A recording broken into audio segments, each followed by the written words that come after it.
আমরা বাস স্টপেজে পৌঁছে জানলাম লাস্ট বাসটা বৃষ্টি আসার আগেই ছেড়ে গেছে। আমরা খুবই দুশ্চিন্তায় পড়ে গেলাম, এটি তো অচেনা জায়গা, আমাদের আত্মীয়-স্বজন বা চেনা জানা কেউ ওই এলাকায় নেই, তার উপরে ঝড় বৃষ্টির রাত, দুজনে কোথায় রাতটা কাটাবো এটা ভেবে বুকের মধ্যে ঢিপ ঢিপ করতে লাগলো। আমরা এ ব্যাপারে আলাপ করতে করতে ইট বিছানো এবড়ো-খেবড়ো রাস্তা ধরে হাঁটতে লাগলাম। আমরা দুজনেই বৃষ্টিতে ভিজে একেবারে চুপচুপে হয়ে গেছি। ওই পরিস্থিতিতেও পিঙ্কিকে ভিজে যাওয়া দেখে অবাক হয়ে গেলাম। মনে মনে ভাবলাম, এখন এসব ভেবে কি লাভ আর কয়। একদিন পরেই তো পিঙ্কির সাথে আমার সব যোগাযোগ বিচ্ছিন্ন হয়ে যাবে, আর হয়তো জীবনে কোনোদিন দেখাও হবে না। ওকে তো আমি একসময় ভালোবাসতাম, কিন্তু বিয়ের পর ওর প্রতি আমার টানটা শিথিল হয়ে গিয়েছিল। গত কয়েকটি মাস আমি ওর সান্নিধ্যে থেকেছি, কই আগে তো কখনো ওকে হারানোর ব্যথাটা এত বেশি করে বুকে বেঁধেনি। তাহলে এখন কেন এসব ভাবছি? আমরা হাঁটতে হাঁটতে একটা চায়ের দোকান পার হচ্ছিলাম। দোকানের ভিতরে কয়েকজন যুবক ছেলে বসে আড্ডা দিচ্ছিল। পিঙ্কিকে দেখে ওরা বিভিন্ন বাজে মন্তব্য করতে লাগল আর সিটি বাজাতে লাগল। আমি পিঙ্কিকে ওদের দিকে কান্না দিয়ে সোজা হাঁটতে বললাম,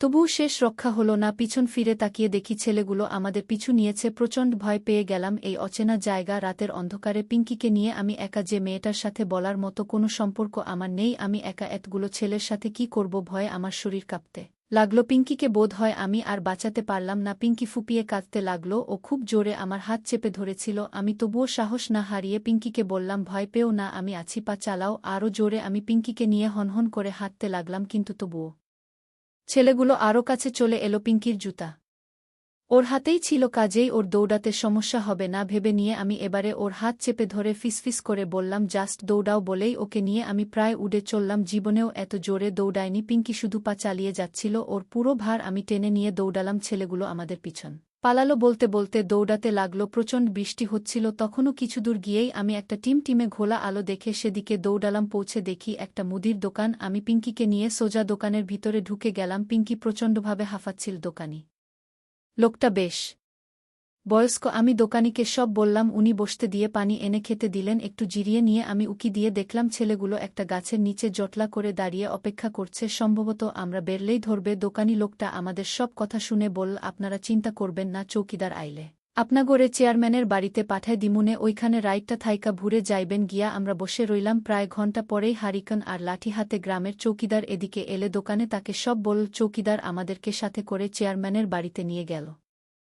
ওখান থেকে চেয়ারম্যানের বাড়ি এত কাছে ভাবতেও পারিনি। পরে মনে পড়ল, আসবার সময় এই বাড়িটা দেখেছিলাম। গ্রামের মধ্যে এত সুন্দর বাড়ি দেখে অবাকও হয়েছিলাম। চৌকিদার লোকটা আমাদেরকে বৈঠকখানার বারান্দায় রেখে ভিতরে গেল চেয়ারম্যানকে খবর দিতে। কিছুক্ষণের ভিতরেই একটা বয়স্ক দাড়িওয়ালা লোক বাড়ি থেকে এলো। দেখেই বোঝা যায় এই চেয়ারম্যান। ফিনফিনের সাদা পাঞ্জাবি আর সাদা ধব লুঙ্গিতে দারুণ দেখাচ্ছিল। লোকটাকে দেখলেই সম্মান করতে ইচ্ছে হয়। চেয়ারম্যান এগিয়ে এসে ডাকল, কই কে এসেছে? চৌকিদার কি মনে করে পিঙ্কিকেই ডাকল। এই যে মা জননী। চেয়ারম্যান ছাড় আপনারে বুলায় আহেন। পিঙ্কি এগিয়ে গেল এবং চেয়ারম্যানকে আদ্যপ্রান্ত সব জানালো, কিভাবে আসতে দেরি হয়েছে, কিভাবে ফর্ম ফিল আপ হয়েছে, তারপর বৃষ্টি এসেছে, তারপর কিভাবে ছেলেগুলি তারা করেছে সব। চেয়ারম্যান বললেন, তামা তোমার সাথে কে এসেছে? এই প্রশ্নের উত্তরে পিঙ্কি যেটা বলল সেটা শুনে আমি আরও অবাক হয়ে গেলাম, কারণ পিঙ্কি স্পষ্ট দ্বিধাহীন স্বরে বলল, আমার স্বামী ওই তো ওইখানে দাঁড়িয়ে আছে, এবং আমাকে উদ্দেশ্য করে ডাকল, কই এদিকে এসো, বিপদ থেকে বাঁচতে এখন আমাকে পিঙ্কির স্বামী হিসেবে অভিনয় করে যেতে হবে। আমি এগিয়ে গিয়ে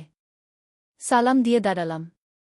চেয়ারম্যান আমাকে কে ভালো করে দেখলেন এবং বললেন, ঠিক আছে, তোমরা আমার এলাকায় এসে বিপদে পড়েছ, তোমাদের দেখাশোনা করা আমার দায়িত্ব। রাতে আমার বাড়িতেই থাকো, সকালে আমার লোক তোমাদেরকে সাথে করে নিয়ে গাড়িতে তুলে দিয়ে আসবে। কথাগুলো বলে ঘুরে চলে যেতে বসে কি মনে করে চেয়ারম্যান আবার ফিরলেন। পিঙ্কিকে জিজ্ঞেস করলেন, তা মা তোমার নামটা যেন কি? পিঙ্কি যেইমাত্র উচ্চারণ করল আমার নাম পিঙ্কি, অমনি চেয়ারম্যান আশ্চর্য ভঙ্গিতে বললেন, কি বললে? মা আমার ফিরে এসেছে। বাড়ির ভিতরের লোকদের উদ্দেশ্যে চিৎকার করে বলতে লাগলেন, এই তোমরা কে? কোথায় আছো? দেখে যাও, আমার মা ফিরে এসেছে। আমার পিঙ্কি মা ফিরে এসেছে। তাই তো বলি তোমাকে এত চেনা চেনা লাগছে কেন? ভীষণ অপ্রস্তুত আর বোকা বনে গেলাম আমরা। আবার কি হলো? চেয়ারম্যান পিঙ্কিকে জড়িয়ে ধরে হাউমাউ করে কাঁদছে। ভিতর বাড়ি থেকে চেয়ারম্যানের স্ত্রী, ছেলেরা এবং ছেলের বুয়েরা বের হয়ে এলো।